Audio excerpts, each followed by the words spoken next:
सभी जो मीडिया बंधु हमारे हैं, मैं सभी का आभार व्यक्त करता हूं।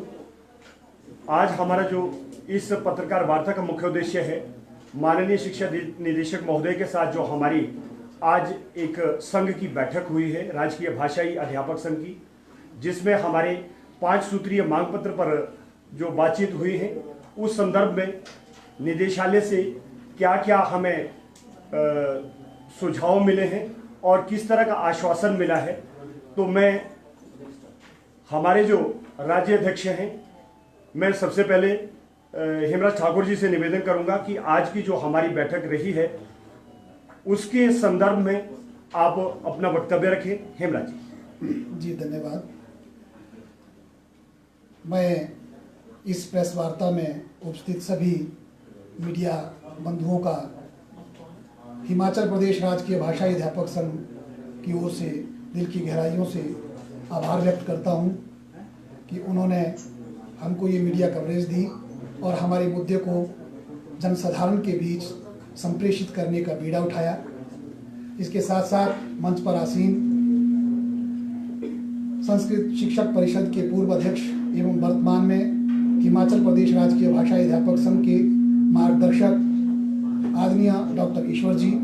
और मेरे बगल में मेरे महासचिव भाई अर्जुन जी और आचार्य रोशन जी और इस संघ के संस्थापक भाई नरेंद्र जी, इन सब का भी मैं आभार व्यक्त करता हूं। और मेरे साथ उपस्थित जितने भी यहाँ पर हिंदी एवं संस्कृत तथा अन्य भाषाओं के अध्यापक उपस्थित हैं, उनका भी मैं आभार व्यक्त करता हूं कि उन्होंने अपना कीमती समय देकर के इस प्रेस वार्ता में आने का कष्ट किया। तो मैं इस वार्ता के माध्यम से आज ये स्पष्ट करना चाहता हूं कि आज हमें डायरेक्टर एलिमेंट्री श्री घनश्याम चंद्र शर्मा जी के साथ मीटिंग करने का वक्त मिला था, जिसमें हमारे एक बहुत बड़े प्रतिनिधिमंडल ने, हमारी पूरी राज्य कार्यकारिणी ने और हमारे जिला की समस्त कार्यकारिणियों ने भाग लिया और एक सौहार्दपूर्ण बैठक माननीय निदेशक महोदय जी के साथ हुई। मैं यह भी स्पष्ट करना चाहता हूं कि इस बैठक में हमारे 5 सूत्रीय जो एजेंडा हमने सबमिट किया था, उस पर बड़ी गंभीरता से चर्चा की गई। माननीय निदेशक महोदय जी ने हमारे हर मुद्दे को गौर से सुना और उनको पूर्ण रूप से समाधानित करने का हमें आश्वासन दिया है। उनमें जो पहला मुद्दा था, वो मुद्दा था कि जो 12 जून को अभी हाल ही में 2023 में माननीय उच्च न्यायालय के द्वारा हमारे हिंदी एवं संस्कृत शिक्षकों के द्वारा जो एक केस फाइल किया गया था, लगभग 64 लोगों की फेवर में वो केस आ चुका है, जिसमें Ashok Kumar versus state government की एनालॉजी पे हमारे लोगों ने केस किया था कि जो हिंदी और संस्कृत अध्यापक है उनको भी प्रवक्ता के पद पर पदोन्नत किया जाए, जो कि पूर्व में विभाग माननीय न्यायालय के निर्देशानुसार दे चुका है। तो इस चीज़ को निदेशक महोदय जी ने बिल्कुल स्वीकार किया कि हमारे तक आपका ये मुद्दा कोर्ट के माध्यम से पहुंच चुका है और हमने इसको डायरेक्टर हायर को प्रेषित कर दिया है आगामी कार्यवाही के लिए। तो अब आप डायरेक्टर हायर के पास जाकर के इस मुद्दे पर डिस्कस करें। तो आज डायरेक्टर हायर हमें नहीं मिले, भविष्य में जरूर हम उनसे मिलेंगे और इस मुद्दे को सुलझाने की कोशिश करेंगे। और जो दूसरा हमारा मुद्दा था, वो था कि 20 अगस्त 2022 को जो प्रधान शिक्षा सचिव के कार्यालय से टीजीटी हिंदी और संस्कृत पद नाम की अधिसूचना हुई थी और उसके साथ साथ 25 फरवरी 2023 को निदेशक महोदय के कार्यालय से उस अधिसूचना को स्पष्ट करके स्कूलों तक लागू करने के लिए जिलाओं को निर्देश दिए गए थे। उन निर्देशों की अक्षरशः अनुपालना करने और स्कूल लेवल में उनको इम्प्लीमेंट करने, सर्विस बुकों में टीजीटी हिंदी और संस्कृत का पदनाम चिन्हित करने और ट्रेजरी में जिस तरह से हर कैटेगरी के कोड आते हैं, उसी तरह से टीजीटी हिंदी और संस्कृत के लिए भी कोड सृजित करने के लिए हमने निवेदन किया। तो निदेशक महोदय जी ने बिल्कुल सौहार्दपूर्ण ढंग से इस बात को स्वीकारा कि इस मुद्दे को हम विभाग के माध्यम से सरकार के ध्यान में लाएंगे और बिल्कुल आपका ये मुद्दा जो है सुलझाया जाएगा। तो इसी के साथ जो हमारा अपना तीसरा मुद्दा था, वो था कि नवंबर 2013 से पहले जो विदाउट टैट, बिना टैट के हमारे शास्त्री भाई है, हमारे एलटी भाई है, वो टैट की कंडीशन लगने से पहले ही एलटी के पद पर या फिर शास्त्री के पद पर कार्यरत हो चुके थे। टेट तो एक एलिजिबिलिटी टेस्ट है किसी शिक्षक के पद पर लगने के लिए, तो वो उस पद पर ऑलरेडी पहले ही लग चुके थे। नवंबर 2013 में हिमाचल सरकार ने एक RNP रूल संशोधित करने की नोटिफिकेशन निकाली, जिसमें टेट अनिवार्य किया गया हर वर्ग के अध्यापकों के लिए। लेकिन हमारा ये निवेदन था डायरेक्टर महोदय के माध्यम से हिमाचल प्रदेश सरकार के जहन में लाने के लिए कि जो 2013 से पहले ऑलरेडी लग चुके थे उन लोगों को इस प्रावधान में छूट दी जाए और उनको भी TGT हिंदी और संस्कृत के क्राइटेरिया में लाया जाए। क्योंकि अभी आजकल जो अधिसूचना निकली है उसमें ये साफ लिखा है कि जो LT और शास्त्री टेट पास है, B.Ed है और ग्रेजुएट है, उन लोगों को ही TGT का दर्जा दिया जाए, बाकियों को नहीं। इस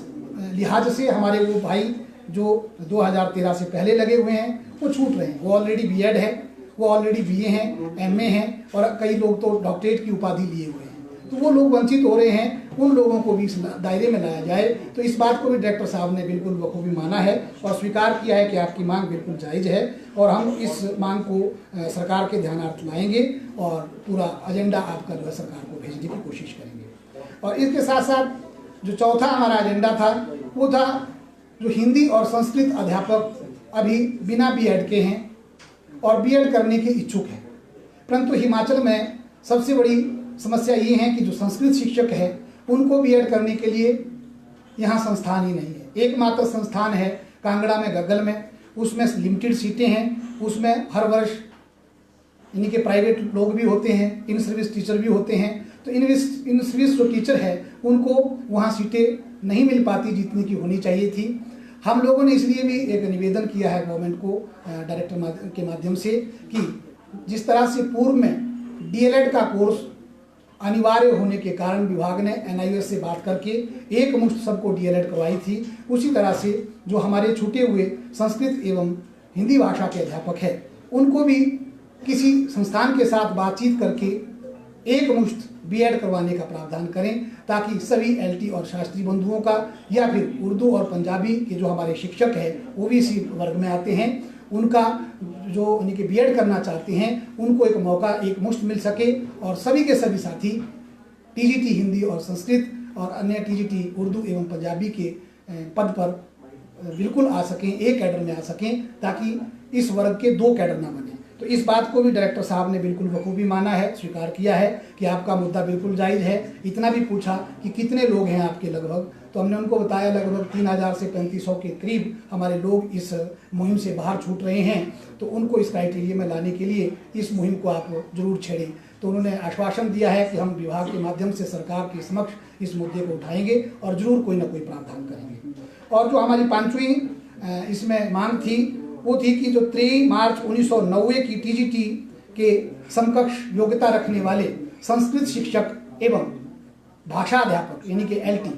जिनको TGT की तर्ज पर वेतनमान दिया जाता था, वो नोटिफिकेशन न ही तो सरकार ने स्नैच की है, न ही तो विभाग ने किसी प्रकार से टर्न डाउन की है, परंतु उसके बावजूद भी उस स्केल को योग्य इनके पात्र जिन लोगों के पास वो योग्यता है उन LT और शास्त्रियों को आज की डेट में नहीं दिया जा रहा है 2012 के बाद। तो हमारी मांग है कि इस 23/3/1990 की जो अधिसूचना है, इस अधिसूचना को दोबारा बहाल किया जाए और हमारे सभी जो पात्र अध्यापक LT शास्त्री या अन्य भाषाओं के हैं उन सब लोगों को इस चीज़ का फायदा मिले। तो ये तो हमारी 5 सूत्रीय मात्र मांग थी जो अध्यापकों और अध्यापक की समस्या को लेकर के थी। इसके साथ साथ एक एजेंडा हमने बच्चों के उत्थान के लिए और भाषा एवं कला एवं संस्कृति के उत्थान के लिए भी डायरेक्टर साहब के साथ डिस्कस किया और सरकार तक ये प्रपोजल भेजने की मांग की है। और डायरेक्टर साहब ने इस बात को बड़े बखूबी स्वीकार किया है कि आपका मुद्दा बिल्कुल जायज़ है और आधी चीज़ों को तो उन्होंने वही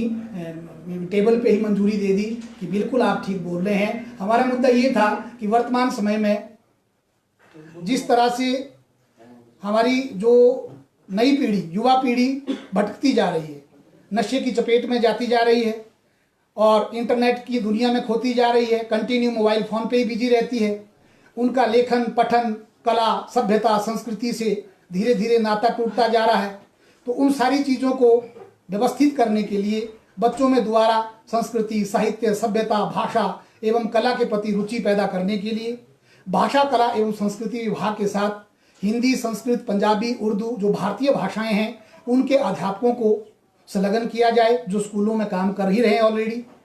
हमने ये भी कहा कि ऐसा नहीं है कि भाषा कला एवं संस्कृति विभाग अपनी ओर से कोई काम नहीं कर रहा है, बहुत अच्छे कार्यक्रम कर रहा है। हम भी कई कार्यक्रमों में आमंत्रित होते हैं, कई कार्यक्रमों में हम अपनी बात रखते हैं, लेकिन उनके पास स्टाफ की कमी होती है, इसलिए वो जिला स्तर से बाहर नहीं जा पाते हैं। हमारे स्कूल ग्रामीण इलाकों में, दूर दराज के क्षेत्रों में फैले हुए हैं और वहाँ कई प्रकार की प्रतिभाएं हमारे ग्रामीण क्षेत्रों में बच्चों में विद्यमान है, चाहे भाषा की हो, चाहे कला की हो, चाहे संस्कृति की हो, चाहे सभ्यता की हो,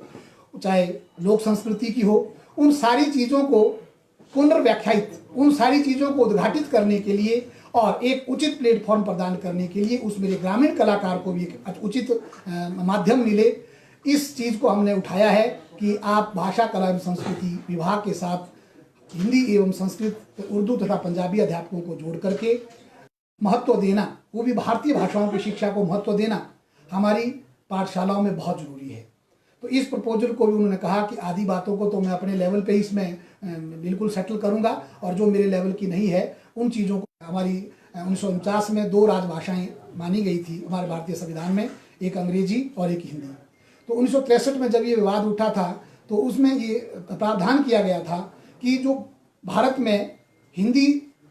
भाषी राज्य है, विशेषकर उत्तर भारत के, उनमें 60% जो है कार्य किसी भी कार्यालय का, चाहे वो शिक्षण संस्थान हो चाहे अन्य संस्थान हो, हिंदी में होना चाहिए। तो हमने ये भी मांग की है कि सरकार तक हमारी बात भी पहुंचाएं कि हिंदी को महत्व दिया जाए, क्योंकि सारी की सारी, आप यहाँ मीडिया के बंधु आप जानते हैं, अधिकतर हमारे उत्तर भारत में मीडिया हिंदी में ही अपनी बात रखता है, वही लोगों तक बात पहुँचती है। हमारे नेतागण अपना भाषण हिंदी में ही देते हैं, उसी बात को लोग समझते हैं और अन्य भी जो भी हमारी गतिविधियां होती है वो हिंदी में ही होती है। तो क्यों ना पत्राचार भी हिंदी में हो, ताकि एक आम जनमानस की समझ में भी चिट्ठी आ सके कि इस चिट्ठी में लिखा क्या है। ऐसा नहीं हम कि अंग्रेजी के विरोधी है, अंग्रेजी में भी हो, लेकिन हिंदी में भी होना चाहिए ताकि आम जनमानस तक उसकी सुविधा पहुंच सके, हमारे बच्चे हिंदी एवं हिंदी के प्रति जागरूक हो सके, समर्पित हो सके। और इसके साथ साथ हमने उनके समक्ष एक और मुद्दा इस माध्यम से रखा कि जो आपका व्याकरण का हमारा विभाग है, किसी भी भाषा में, हिंदी, संस्कृत, पंजाबी, उर्दू या आपका अंग्रेजी कुछ भी हो, तो व्याकरण एक ऐसी जटिल प्रक्रिया है बच्चों के लिए, उसको समझना बहुत मुश्किल होता है। यहाँ तक कि हम अध्यापकों को भी पहले उसको समझना पड़ता है, फिर समझाना पड़ता है। तो हमारी, आपने देखा होगा 6वीं से 8वीं तक FA1, FA2, FA3, FA4,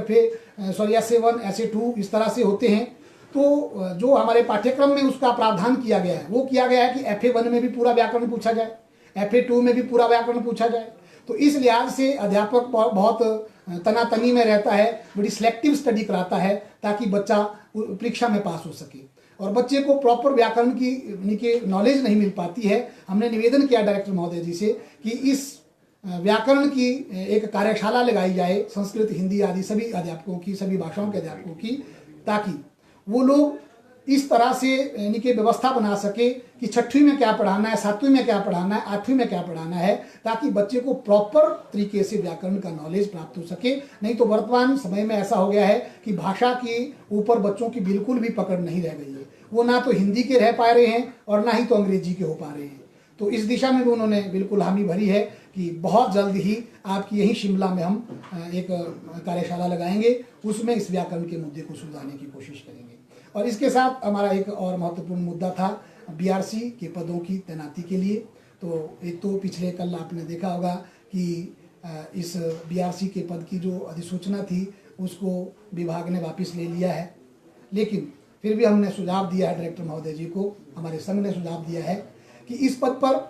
प्रधानाचार्य पद का ही कोई आदमी रखा जाए अपर प्राइमरी में। जैसे हमारे आजकल जो ब्लॉक में एक पद होता है प्रधानाचार्य, किसी पाठशाला का होता है वरिष्ठ प्रधानाचार्य, उसको इसमें दर्जा दिया गया होता है खंड परियोजना अधिकारी का, उसके साथ BRC एसोसिएट किया गया होता है। तो हमने निवेदन किया है कि इस पद को परमानेंट किया जाए, खंड परियोजना अधिकारी के नाम से कोई वरिष्ठ प्रिंसिपल वहाँ पर पदोन्नत किया जाए और उसको ही सारा कार्यभार दिया जाए, उसको ही स्टाफ दिया जाए। उससे जो सीनियरिटी जूनियरिटी का जो कन्फ्लिक्ट है वो भी दूर हो जाता है और प्राथमिक स्तर पर जो बीईओ होते हैं, अगर उनको ज़्यादा बर्डन पड़ रहा है तो उनके साथ एक सहायक बीईओ की इनकी प्रमोशन की जाए, ऐसा पद सृजित किया जाए, उसको ये सारा कार्यभार दिया जाए, ताकि स्कूलों में भी अध्यापकों की कमी ना खले, बच्चों को अध्यापकों के अनुभव से वंचित ना रहना पड़े और समग्र शिक्षा का जो कार्य है वो भी विधिवत सुचारू रूप से चल सके। तो ये हमारी कुछ महत्वपूर्ण मांगें आज विभाग के समक्ष माननीय निदेशक महोदय के माध्यम से रखी गई, जो सरकार तक प्रपोजल भेजने की उन्होंने बिल्कुल हमारे साथ हामी भरी है। हमें आशा नहीं, पूर्ण विश्वास है कि इन पूरी चीज़ों के ऊपर बिल्कुल गौर होगा और इन चीज़ों को सरकार तक पहुंचाया जाएगा। बाकी मैं एक बार पुनः मीडिया के सभी बंधुओं का यहाँ धन्यवाद व्यक्त करता हूँ अपने संगठन की ओर से कि उन्होंने अपना वक्त दिया और हमारी आवाज़ को बुलंद करने के लिए अपना सहयोग दिया। तो इन्हीं शब्दों के साथ जय हिंद, जय हिमाचल, जय हिमाचल प्रदेश राजकीय भाषा अध्यापक संघ। यदि कोई विशेष आपकी ओर से कोई प्रश्न हो मीडिया बंधुओं की ओर से कोई विशेष संदर्भ में, तो आप पूछ सकते हैं जी।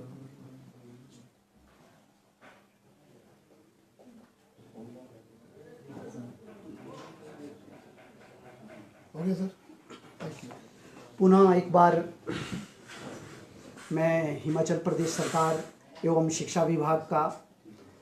और हमारे शिक्षा निदेशक महोदय का धन्यवाद करता हूँ मीडिया की ओर से, और मीडिया बंधुओं को मैं जो हैं धन्यवाद करना चाहता हूँ। अपना बहुमूल्य समय जो आपने हमारे लिए दिया, इसके लिए आप